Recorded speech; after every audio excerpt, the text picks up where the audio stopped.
Larger than 320. Good. Larger than 330. Excellent. What'd you get? 322, because the change in temperature was 42? Yeah. Seems like you guys got it pretty well. Any questions? Okay, so you said, so for the last one, we just got the 950 and divided that by like, or no, we got the 485 and divided that by 34 times 20. And then for this one, how did you get the number? Take the 950, divide by 5.4, then divide by 4.184 to get delta T. Oh, so you divide by each one? Yep. And then add the delta T. I like to do each step by myself, like one at a time, because I'm a physics teacher, I'm not a math teacher. But okay, guys, tomorrow, assuming I make it to the grocery store this afternoon, or my wife picks up the chips, tomorrow we're going to do something called calorimetry. And calorimetry happens in a calorimeter. We cannot, I don't want to talk over you. Okay. We cannot measure heat change directly. There's no heatometer that we can put into a process and say, this is how much heat came out. But we can measure heat change indirectly. So what a calorimeter does is there's a chemical reaction, and we collect the heat from the chemical reaction into water.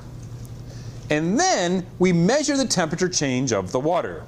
This is the calorimeter that we're going to use tomorrow, and this is the calorimeter that we're going to use next week. So what's going to happen Are those homemade ones? Yes. That's pretty chill, bro. Yeah, these are homemade. I've thought about making better ones, but these work really great. So what we're going to do is we're going to put water in our test tube, and then we're going to put the test tube into the calorimeter. There's a little piece of burned Dorito on from last year. And then we're going to put a Cheeto or a Dorito in here, and we're going to burn it up. And that burned Cheeto or Dorito is going to release its heat, and we're going to trap the heat in the test tube, and we're going to measure the temperature change of the test tube. That's basically what goes on at Frito-Lay. So when they want to know what number they should stamp onto your bag of Doritos, what they do is they take a little, actually they probably send it to a college rather than having their own. They'll send a little piece of Dorito and they'll put it in the dish. This is called a bomb calorimeter. I'm not exaggerating, it's called a bomb calorimeter. Bomb isn't like kaboom. So they put the piece of Dorito in the bomb calorimeter, and then they put high pressure oxygen in here. I did this, it was at Oregon State. And then they basically blow it up. They add heat to it, let it blow up, and it releases a bunch of heat. And they collect all that heat in the water, and they measure the temperature change of the water. That's how calorimetry works. So the MC delta T of the water equals the MC delta T of the sample, or the change in temperature of the water times the mass of the water times the specific heat is going to give you a Q of the water. Whatever energy the water absorbed, the sample lost. Make sense? Yeah. And that's what we're going to do tomorrow. So if you want to figure out how much energy is in your Triscuit or your wheat thin, then I got your back. That's what we're going to do. We're going to test Doritos and pretzels and Cheetos and wheat thins and cereal and figure out which one has the most heat per gram. Yeah. Are taste tests allowed? Not in lab. You are not allowed to eat in lab. If you want to take your charred Cheeto outside and eat it outside, or dare your friend to eat it outside, that's all you, but you're not going to eat it in the lab. Wait, we can eat it out there. I can't allow you to eat in lab. So What you do outside lab is entirely up to you. If you want to dare your friends to eat a burned up Cheeto, that's just up to you. Okay. Now, are there any questions about calorimetry?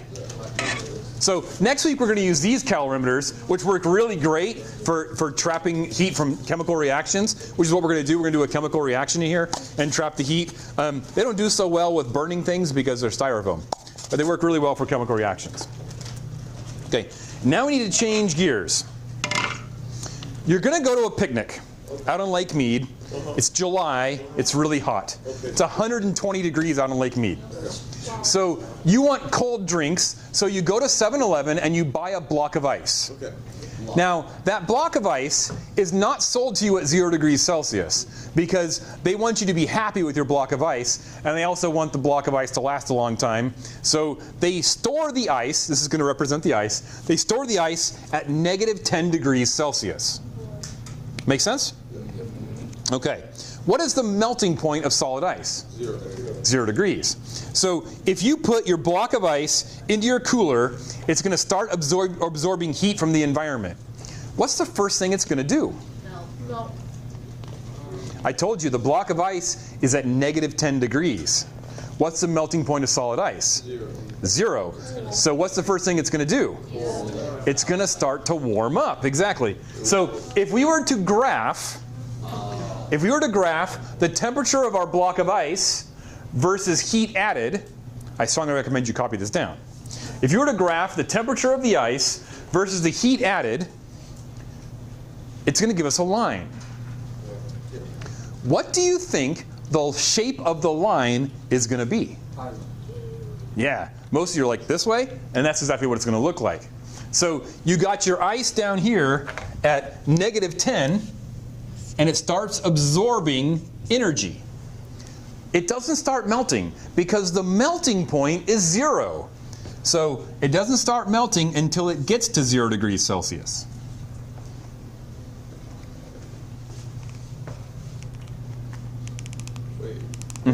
Doesn't dry ice go by like different rules because it's not actually like water? It's like Yeah, dry ice has a melting point of 73 degrees, -73 degrees Celsius. So it's stored way down there, but it's going to start sublimating pretty much right away. Isn't it like solid, like what is it called? It's like carbon dioxide. Yeah, that's it. Solid CO2. Yeah, I mean, if it is stored below 73, then it has to get to 73 before it starts sublimating. But I very much doubt they store it below 73.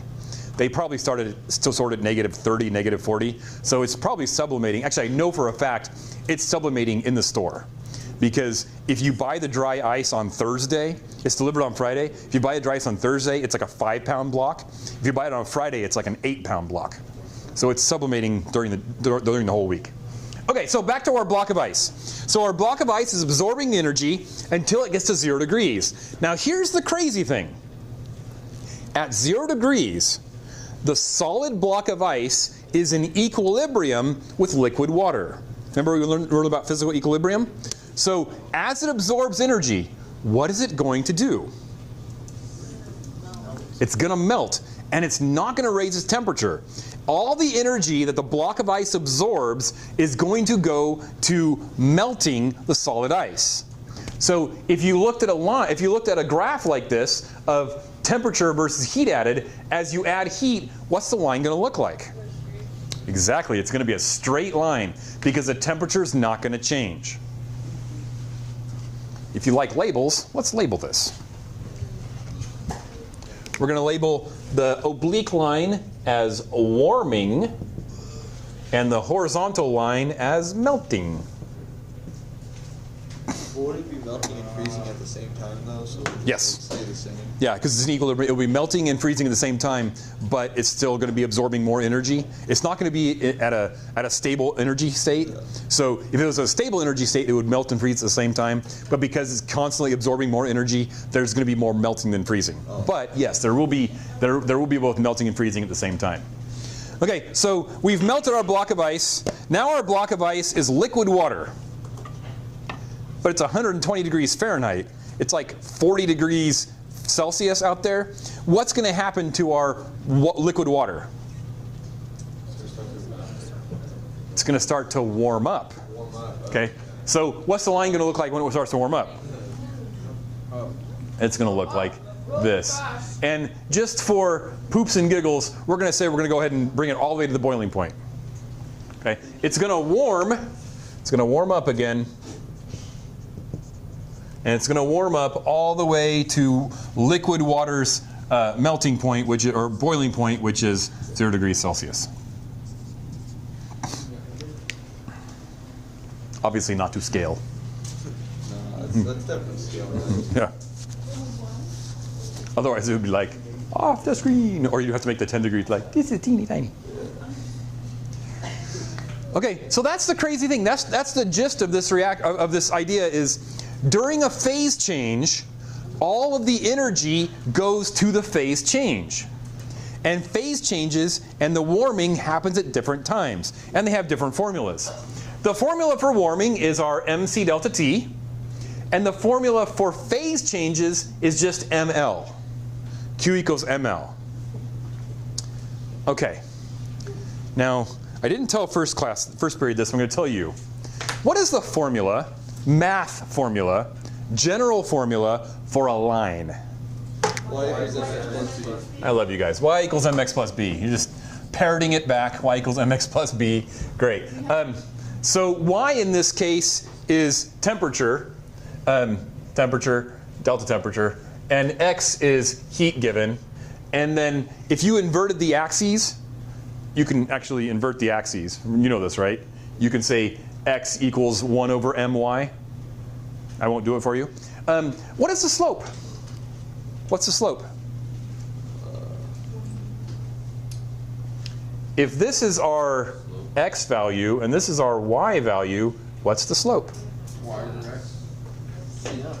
The specific heat. Yeah. The slope's the specific heat. Now, I'm just planting a seed for if you're taking chemistry AP and they ask you for slopes, different slopes come from different specific heats. Objects that have a very, very high specific heat will have a very, very low slope. Objects that have a very low specific heat will heat up very quickly and have a very high slope. Understand? It's inverted. The slope's inverted because this is inverted. But objects that have a low specific heat up and cool down fast. They'll have a very, very sharp slope. Objects that have a high specific heat and heat up and cool down slowly will have a very shallow slope. Okay. By the way, what's the rest of this formula? What's the rest of this graph going to look like? When it boils, what's the graph going to look like? Yeah, it's going to look like that for boiling. And then, crazy thing about water is water can exist in 3 phases. You can have extremely cold ice. Ice can get down to negative 273 Celsius. And ice can get into the thousands of degrees Celsius in like a steam engine or a nuclear reactor. So this line goes whoo into the sky. You can have 1,000-degree water vapor, easy. But ice can only be 0 to down to 273. Liquid water, we usually think of water as liquid water. Liquid water only exists in a very small, very narrow